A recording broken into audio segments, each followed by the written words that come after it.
Hello. मैं doctor Deshbandhu Vajpayee कनक पाली therapy clinic एवं research centre 67/70 भूसा टोली रोड दौलतगंज बर्तन बाजार से बोल रहा हूँ और आप सबसे मुखातिब हूँ। आज मैं आपको आयुर्वेदिक चिकित्सा विज्ञान में नए आविष्कार और अनुसंधानों के बारे में जारी श्रृंखला की 12वीं सीरीज में यानी 12वें भाग में आपको ईटीजी जर्नी के बारे में बता रहा हूँ। खट्टे मीठे अनुभव बहुत ही परेशान करने वाले रहे और सबसे ज़्यादा तो अगर आप सेल्फ फाइनेंस करके किसी तरह का अनुसंधान करते हैं तो उसमें आपको अपनी जेब से ही पैसा खर्च करना पड़ता है और कोई आपको एक नया पैसा नहीं देता है इसके नाम पर कि आप अनुसंधान कर रहे हैं। सरकार से कोई सहायता नहीं मिली, न सरकार ने कोई सहायता की और न और उसके लिए हमसे पूछा। अब सबसे बड़ी बात यह थी कि जब आयुष विभाग के अंतर्गत आने वाले central council of research in Ayurveda and Siddha CCRAS से जब यह सूचना मिली कि आप एक नई मशीन इसकी तैयार करें, क्योंकि ये ECG मशीन पर जो आप कर रहे हैं इस पर पैनल ने ऑब्जेक्शन उठाया है और ये कहा है कि ECG मशीन का ETG की तरह उपयोग करना ठीक नहीं है और इसके लिए आप एक नई मशीन तैयार करें। अब यह मुझे 2008 में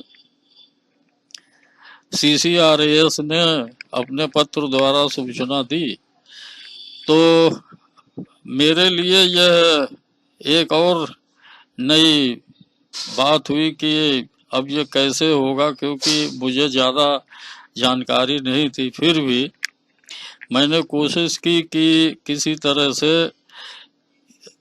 जानकारी प्राप्त करें और जो इंजीनियरिंग के लोग हैं उनसे मिल करके इस समस्या का हल करें। तो सबसे पहले मैंने बातचीत की जो ECG बनाने वाले, रिपेयर करने वाले इंजीनियर्स थे और जो उपलब्ध थे उनसे मैंने अपनी बात बताई और उनसे कहा कि मुझको इस तरह का इंस्ट्रूमेंट बनाना है, तैयार करना है और उसके लिए आप मेरी क्या मदद कर सकते हैं। तो सबने हाथ खड़े कर दिए। उन्होंने कहा कि ये आप जो बता रहे हैं ये हमारी समझ से बाहर है। फिर उसमें से एक ने मुझे ये सुझाव दिया कि आप किसी बायो इंजीनियर से मिलें या बायो टेक्नोलॉजिस्ट से मिलें, ये आपकी मदद कर सकते हैं, क्योंकि ये मेडिकल से संबंधित है और इसमें सहायता वही लोग कर सकते हैं या आपको गाइड कर सकते हैं, तो आप उनसे संपर्क करें। लिहाजा मैं एक किसी बायो इंजीनियर या बायोटेक्नोलॉजिस्ट के संपर्क में कोई मिले तो सब जितने भी मिलने जुलने वाले थे या इंजीनियरिंग कॉलेज के प्रोफेसर थे उनसे सबसे बात की, लेकिन कोई बात बनी नहीं। एक दिन small industries development bank of India यानी सिडबी का एक विज्ञापन छपा स्थानीय समाचार में। तो ये देख करके कि SIDBI small industries development bank of India ने एक ऑफर दिया कि जो लोग अपनी अपनी मशीनें या उनके जो नवाचार हैं उनका कोई प्रोजेक्ट है तो उसमें हम फाइनेंस करेंगे।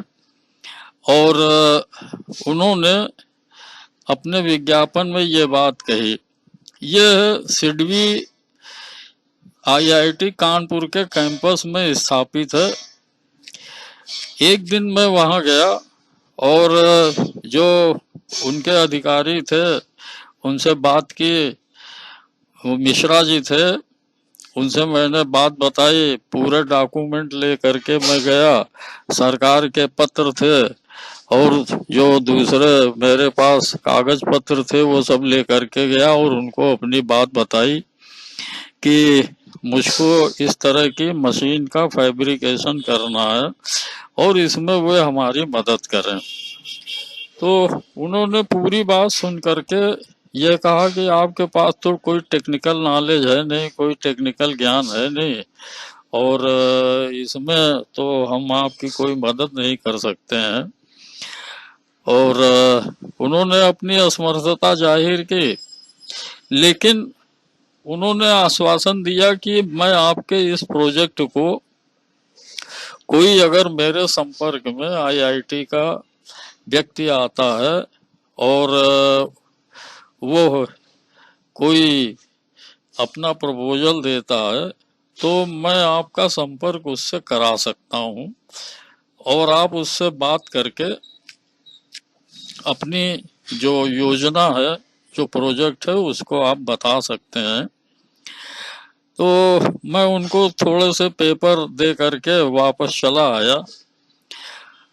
कुछ दिन बाद मुझे एक फोन मिला डॉक्टर पीएस चौहान का, जो आईआईटी में प्रोफेसर थे, अब रिटायर हो गए हैं, 2 साल पहले रिटायर हो चुके हैं। तो उनका फोन आया, उन्होंने कहा कि आप आइए और अपनी बात बताइए।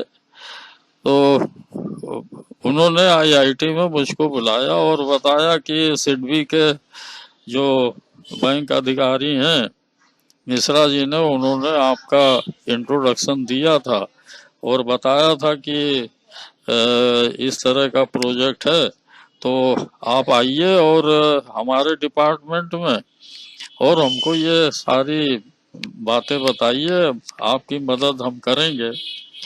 तो मैं उनसे मिलने आईआईटी गया और उनके जो आवंटित कमरा था वहां पहुंचे। वो उनकी एक इलेक्ट्रॉनिक लैब थी और उसमें वो सारे इक्विपमेंट्स थे जो इलेक्ट्रॉनिक्स के काम में आते हैं, और इलेक्ट्रॉनिक्स की जो भी मशीनें होती हैं उनको वो देखते थे और रिपेयर भी करते थे और बनाते भी थे। लिहाजा मैं उनके साथ में गया, उनको पूरी बात बताई, पूरी जानकारी दी कि मुझको इस तरीके का चाहिए और ये फीचर्स उसमें होने चाहिए। तो ये 2009 की बात है। बात आगे चलती रही, धीरे धीरे समय निकलता रहा। इलेक्ट्रोथियोसोग्राफी में और डेवलपमेंट होते गए। अब उसमें नई मशीनें मैंने खरीदी और उन पर काम शुरू हुआ। तो इलेक्ट्रोथियोसोग्राफी के तीन तरह के पोजीशन में रिकॉर्डिंग का एक नया डेवलपमेंट हुआ। पहला रिकॉर्डिंग का डेवलपमेंट ये था कि ये रेस्ट पोजीशन में, यानी जिस समय हमारा शरीर आराम करता है उस समय की स्थिति क्या होती है, शरीर की फिजियोलॉजिकल स्थिति क्या होती है या पैथोलॉजिकल स्थिति क्या होती है। एक तो उसकी रिकॉर्डिंग, क्योंकि जब लेटते हैं तो शरीर हॉरिजॉन्टल पोजीशन में होता है और वो जमीन के समानांतर थोड़ा दबता है। दूसरी पोजीशन थी खड़े होने की और चलने की, काम करने की। जिस समय हम खड़े होते हैं उस समय शरीर का आकार वर्टिकल हो जाता है और शरीर के सारे अंग नीचे की तरफ झुकते हैं, नीचे की तरफ झूलने लगते हैं। और जब हम चलते हैं या काम करते हैं तो उस समय हमारे शरीर की फिजियोलॉजिकल या पैथोफिजियोलॉजिकल या पैथोलॉजी कहाँ कहाँ उभर कर आती है, तो उसकी रिकॉर्डिंग का जो साइकिल द्वारा चला करके या ट्रैक पर चला करके उसकी रिकॉर्डिंग का एक नया तरीका निकाला। और तीसरा तरीका निकाला, जब आप लंबे समय तक बिस्तर में आराम करते हैं और आराम करके जब आप 3 घंटे 4 घंटे 5 घंटे 6 घंटे आराम करके जब आप उठते हैं तो सोने के दरमियान क्या क्या शरीर में परिवर्तन होते हैं। यह 3 नए इलेक्ट्रोफिजियोग्राफी में आयाम स्थापित किए गए और ये तीनों आयाम जो नई खरीदी हुई मशीनें थी उनके द्वारा करने लगे। तो चूंकि ये मैं पहले से ही करता था, इसलिए डॉक्टर पीएस चौहान को ये सब सारी चीजें डिस्क्राइब की। मैं उनसे मिलने बार बार जाता रहा आईआईटी कैंपस में और उनको पूरी बात समझाता रहा। उन्होंने कहा कि देखिए, ये मशीनें हैं, इनको दिमाग देना पड़ता है, आप जैसे बता रहे हैं उस तरीके से होता नहीं है, तो हमको जो सिग्नल रिकॉर्डर है वो बनवाना पड़ेगा। उन्होंने बहुत से स्टूडेंट्स को ये कार्य सौंपा।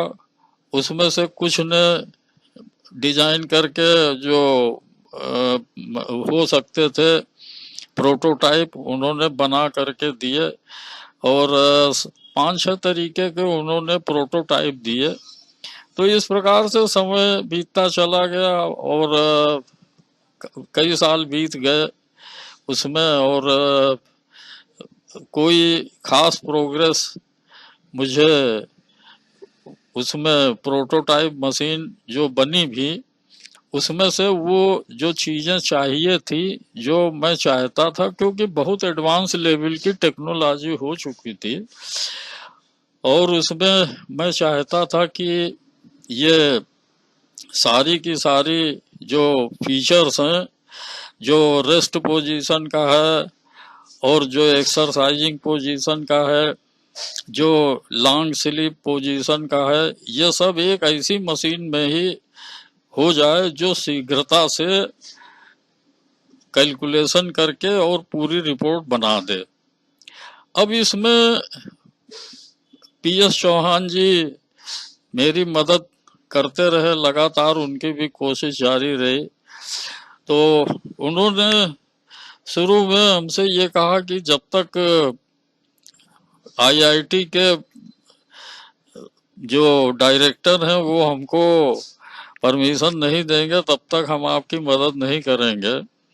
लिहाजा मुझे डॉक्टर संजय धांडे थे उस समय डायरेक्टर आईआईटी कानपुर के, तो मैंने एक एप्लीकेशन लिखी और पीएस चौहान के साथ उनके कमरे में मिला, उनके ऑफिस में मिला।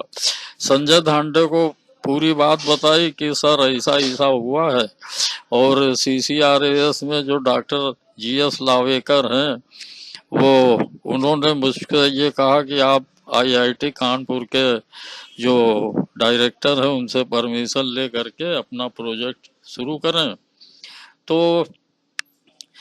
मैंने उनकी बात डॉक्टर जीएस लावेकर से कराई। वो आपस में मराठी में बात करने लगे। बहरहाल उन्होंने मुझको परमिट कर दिया पीएस चौहान को कि ठीक है, आप इनकी प्रोजेक्ट में आप मदद करें। तो इस प्रकार से जो आईआईटी कानपुर का कंट्रीब्यूशन रहा वो मुझे डॉक्टर पीएस चौहान से कोलैबोरेशन के साथ में मिला और डॉक्टर पीएस चौहान ने मेरी बहुत मदद की।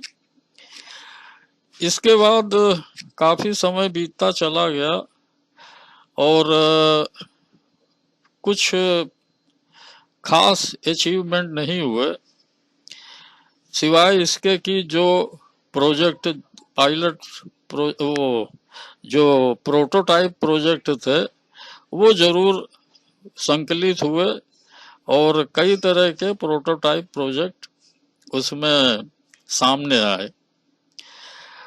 बाद में मैं sunrise institute of nursing and pharmacy में प्रधानाचार्य हुआ, वहाँ पढ़ाने लगा। ये लगभग 8 साल पहले की बात है और ये एंसिलरी रही है sunrise institute of engineering and technological sciences की, जो उन्नाव में इंजीनियरिंग कॉलेज स्थापित है। ये उन्नाव रायबरेली रोड पर है, एक कोरारी कला गांव पड़ता है, उसी में स्थापित है। तो वहां मैं नौकरी करने लगा और इंजीनियरों के संपर्क में आया।